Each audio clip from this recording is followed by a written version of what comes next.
Assalamualaikum warahmatullahi wabarakatuh. Waalaikumsalam warahmatullahi wabarakatuh. Alhamdulillahirabbil alamin. Allahumma shalli wa sallim ala sayyidina Muhammad wa ala alihi washabihi ajmain. Amma ba'd. Alhamdulillah para hadirin yang dirahmati Allah.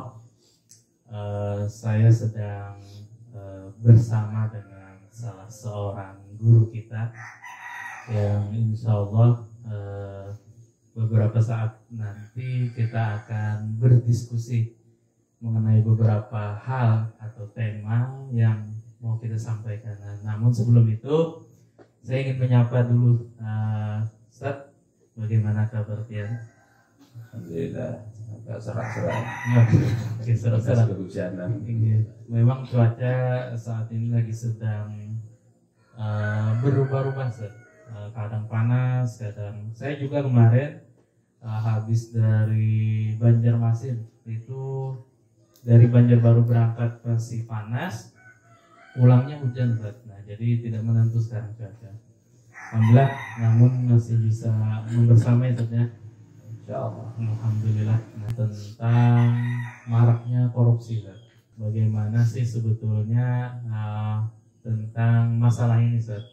Baik itu dari segi pandangan Islam atau dari segi apakah ini menjadi problem gitu di sistem kita. Nah, monggo Ustaz ya, bisa dijelaskan. Jadi korupsi itu terjadi, kalau kata Bang Nabi, pertama ada niat, kedua ada kesempatan. Kenapa ada niatnya? Karena pertama secara individual itu kan orang senang harta. Siapa yang tidak mau dikasih duit ya. Tetapi secara individual juga bahwasanya norma-norma hukum, falsafah hidup yang ada di masyarakat yang dimiliki oleh individu tersebut, termasuk dalam hal ini menteri dan pejabat, itu tidak dilandasi dengan ketakwaan. Tidak dilandasi dengan ketakwaan, sehingga keinginan itu tidak didasarkan kepada apakah keinginannya tadi itu diridhoi Allah Ta'ala atau tidak. Sehingga akhirnya muncul itu ungkapan orang-orang yang sering mengatakan jangankan yang halal, yang haram aja susah, mau korupsi aja susah. Itu faktor pertama, individu ini. Jadi bangun ketakwaan. Yang penting dapat duit. Sehingga ini tadi semua jalan dilakukan. Terus yang kedua ada kesempatan. Kesempatannya di mana? Ya sistem yang kemudian memaksa seseorang untuk korupsi. Ya, faktor pertama tadi ada keinginan tadi, belum tentu memang dia ingin. Ya, bisa jadi dia bertakwa, tapi kesempatan dan sistem yang memaksa itu kadang lebih banyak menjadikan orang korupsi. Yang pertama apa? Kadang pejabat itu jadi mesin ATM-nya pejabat di atasnya. Sehingga kalau kita lihat orang kadang kenapa korupsi terpaksa? Karena dia diminta oleh atasannya untuk menyediakan duit. Sistem begitu. Atau memang sudah ada mekanisme bahwasanya harus ada setoran. Yang kedua, dipaksa keadaan. Kadang masyarakat itu inginnya ya pejabat itu ngasih sumbangan banyak. Ada dari partainya meminta dan sebagainya, sehingga untuk dapat jabatan harus keluar duit. Sehingga memang berpikir gimana balik modal. Itu kesempatan, masuk dalam kesempatan dan sistem tadi itu. Yang ketiga, setelah dipaksa begitu, mau tidak mau itu harus bayar dan sebagainya. Yang ketiga itu adalah sistem sanksinya yang lemah. Jadi seolah-olah ya setelah ditangkap korupsi kan masih senyum-senyum aja, santai-santai aja. Masih bisa balik jadi, ya masih bisa jadi pejabat lagi kan. Jadi itu rusaknya sistem sekarang.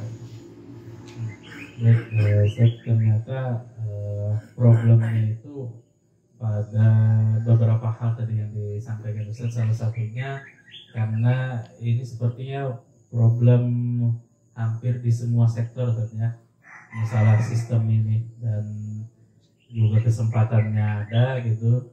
Nah, kalaupun misalkan dia bertakwa tapi ternyata kesempatan dan sistemnya memungkinkan, memaksa, ternyata itu memungkinkan saja untuk terjadi korupsi gitu meskipun bertakwa tadi. Ya, bahkan kadang korupsi itu tidak mesti menguntungkan diri sendiri. Ya, ada ibu-ibu kepala sekolah ya, waktu beberapa saat lalu bertanya, ada sekolahnya ada pohon raba, sementara tidak ada anggaran untuk membaiki ya, sekolah yang kerabahan pohon itu harus dibaiki. Tidak ada anggarannya kecuali tadi mengalihkan anggaran lain untuk membangun, memperbaiki itu. Maka mengalihkan anggaran lain yang tidak ada posnya di situ, itu bisa kena kasus, bisa kena korupsi. Ya, kategorinya korupsi. Ya, membangun satu gedung, meskipun dia jadikan 2 gedung dengan dana yang lain misalnya, itu masuk dalam korupsi, penyalahgunaan anggaran. Bisa jadi seperti itu. Itu yang baik itu ya, dalam artian tidak untuk diri sendiri, untuk ini juga. Lampu mati misalnya, tidak ada anggarannya, alihkan yang lain. Nanti bikin laporannya laporan palsu. Ya, beli apakah padahal dibelikan lampu untuk sekolah misalnya. Itu juga masuk dalam, kalau ditelisik, temuan.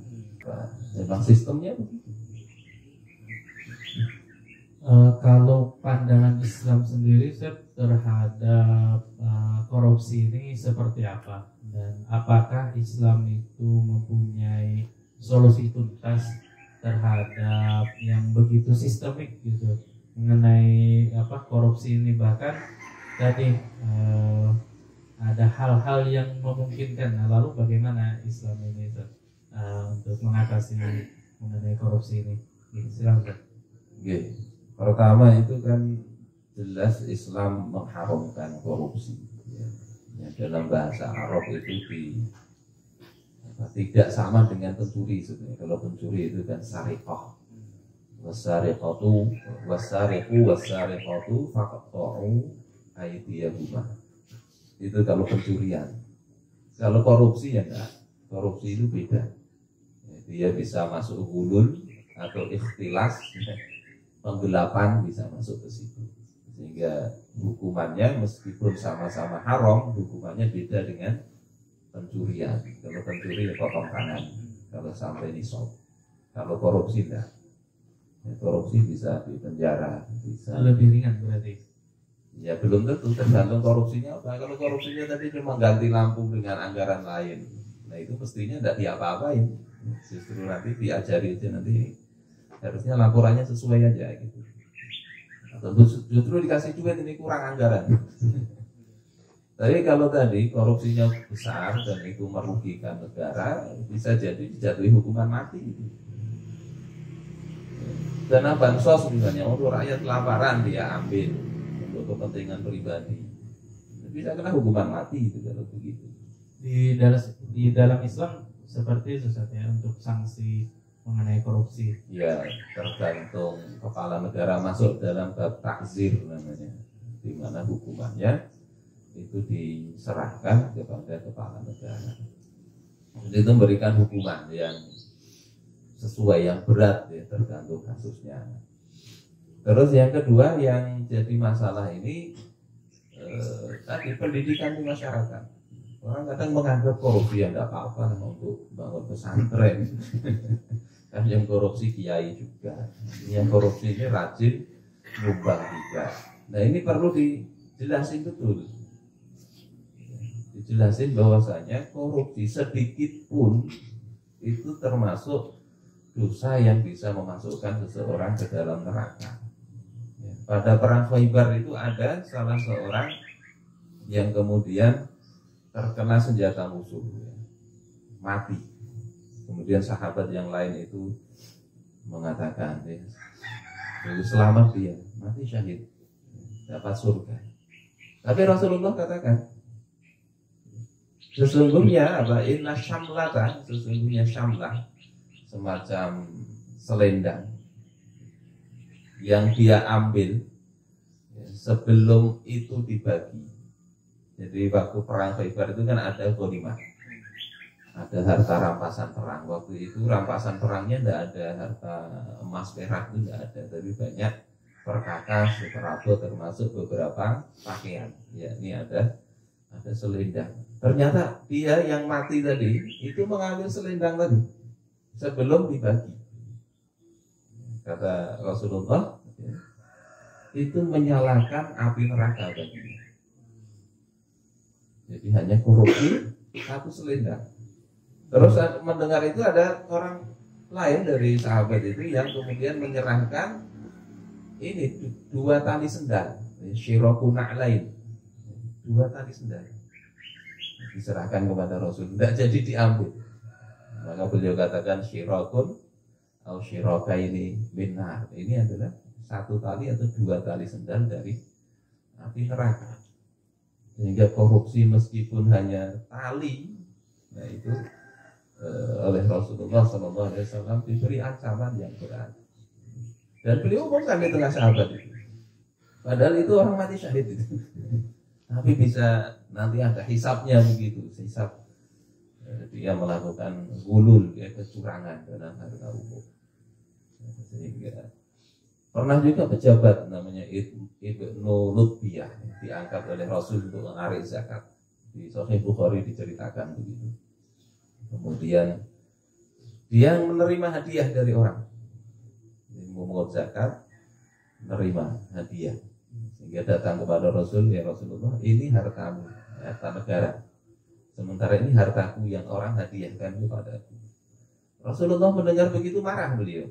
Kemudian disampaikan di khalayak ramai itu, di sahabat yang lain,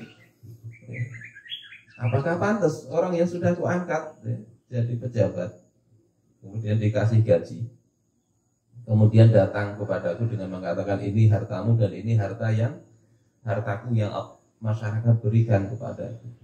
Apakah nggak lebih baik dia itu duduk-duduk aja di rumah dan lihatlah apakah orang akan memberikan hadiah kepadanya apa enggak? Dan Rasul kasih nasihat yang panjang. Ini dari sisi pendidikan begitu ya. Dan mestinya kaum muslimin ngerti itu.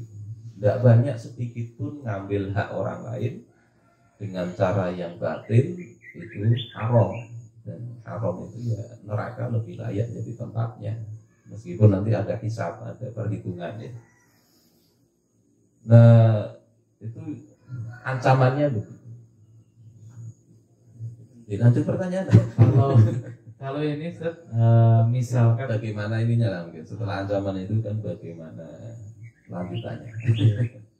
Baik, tadi sudah saya jelaskan mengenai hal demikian. Terus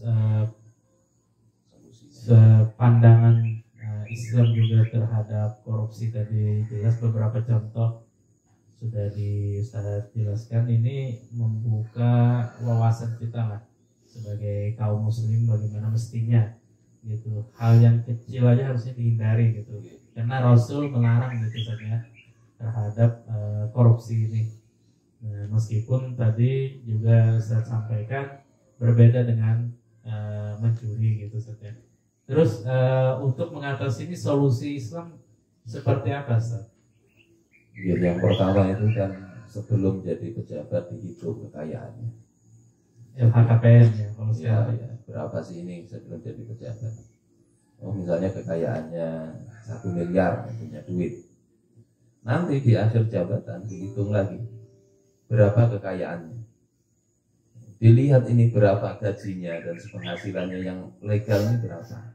Kalau ada tambahannya yang melebihi normal, nah dia harus buktikan. Jadi istilahnya ini pembuktian yang dia korban itu, yang ada indikasi korupsi itu harus buktikan ini saya peroleh dengan jalan yang legal, yang syar'i, tidak memanfaatkan jabatan. Kalau tidak bisa buktikan, nah itu bisa ditarik itu hartanya. Sebagaimana Khalifah Umar membagi hartanya Abu Hurairah, ya, bagi dua. Hartanya Khalid bin Al-Walid bagi dua. Hartanya Amr bin Al-As, ini gubernur beliau, bagi dua, separuh dimasukkan Baitul Mal, separuh diserahkan. Karena masuk syubhat tadi, ya, tidak jelas. Kalau bisa buktikan ini dari bisnis ini, oh ini warisan, ini boleh, ya, tidak masalah. Tapi kan banyak kadang harta ada yang baru 2 tahun menjabat meningkat 11 kali lipat, drastis, ya. Apa itu? Kalau memang dia dulunya punya tanah, misalnya dia jual, ya tidak masalah itu. Tapi kan dilaporkan itu dari awal. Tapi kan ada yang mungkin, ya, dia memanfaatkan jabatan. Tanahnya seharusnya harganya misalnya taruhlah 500 juta misalnya. Harga normalnya di situ, ya. Ini harus ditelisik ini. Oh, ini saya dari jual tanah. Lihat tanah di mana, ya, harganya berapa lokasi situ. Karena itu bisa jadi modus jual tanah kata pejabat, ya kan. Ya, harganya sebetulnya 500 juta, tapi pejabat ini ada pengusaha yang mau proyek ke dia, beli dong tanah saya yang harga 500 juta dia jual, jadi misalnya 5 miliar misalnya. Nah ini kan indikasi, meskipun oh ini dari jual tanah, nah itu nggak bisa diterima begitu. Dapat kekayaan dari mana? Ya, misalnya mobil, pokoknya mobilnya ini ada Pajero, ada Fajiron, Pajero, ada macam-macam mobil-mobil mewah. Walaupun dia katakan ini hasil membeli, tanya dulu berapa harganya, membeli dari siapa, harganya berapa. Karena itu bisa jadi modus juga. Iya saya membeli, beli berapa harganya? Pajero misalnya miliaran harganya, dia beli cuma misalnya 50 juta misalnya. Ya berarti kan indikasi ini orang sebetulnya mau korupsi tapi dilewatkan dengan memberi harga murah sekali. Ya, nah, hal-hal begitu saya rasa kebijakan menguntungkan diri sendiri. Itu yang pertama, jadi perhitungan itu penting. Yang kedua tadi dengan dikasih hukuman yang jelas lah. Yang sekarang sulit ini kan membuktikan itu. Walaupun sebetulnya tidak sulit ya, bagi orang yang ditarget dapat aja itu buktinya. Tapi tadi kadang kong kali kong antara yang memeriksa dengan yang mau diperiksa ini sudah ada raitan. Kalau kepentingannya masih bisa dijalankan, ya, menguntungkan, tidak diapa-apakan. Jadi begitu. Muatan politisnya juga kuat ya untuk sekarang penanganan kasus korupsi di Indonesia, Ustaz. Kalau dilihat gitu. Ya namanya penanganan korupsi ini kan juga masuk dalam kebijakan politik. Sehingga memang ya kadang ada muatan itu mungkin bisa kita rasakan. Walaupun untuk membuktikan ya perlu upaya lebih. Tapi yang jelas ya, misalnya ABCD ini korupsi ya. Yang disebut koruptor itu kan yang bukan semua ABCD, ya, tapi siapa yang ditangkap. Jadi koruptor itu bukan orang yang korupsi sekarang ya. Jadi koruptor itu orang yang ditangkap tadi. Kalau tidak ditangkap tidak korupsi, ya tidak koruptor. Yang dipilih tadi yang dipilih, gitu ya. Baik, terima kasih kepada narasumber kita Ustaz Taufik yang telah menyampaikan atau menjelaskan tadi dengan tema tentang bagaimana Islam memandang atas korupsi ini, baik dari segi tadi solusinya, bagaimana Islam memberikan ancaman-ancaman terhadap pelaku korupsi, bahkan Rasul sampai mengancam kan tadi ketika dijelaskan Ustaz tadi, luar biasa berarti Islam mengatasi masalah solusi ini. Nah, mudah-mudahan para hadirin yang dirahmati oleh Allah bisa memahami bagaimana penanganan terhadap korupsi ini. Baik Ustaz, mungkin sampai di sini kita cukupkan diskusi kita pada pagi hari ini. Insya Allah nanti akan kita lanjutkan dengan tema-tema yang lebih menarik, Ustaz, yang update to update. Nah, Insya Allah, Ustaz ya. Ya Allah. Baik, terima kasih Ustaz Taufik. Semoga Ustaz sehat selalu dan diberikan kelancaran oleh Allah untuk rezekinya. Baik, kita akhiri dengan Assalamualaikum warahmatullahi wabarakatuh. Waalaikumsalam warahmatullahi wabarakatuh.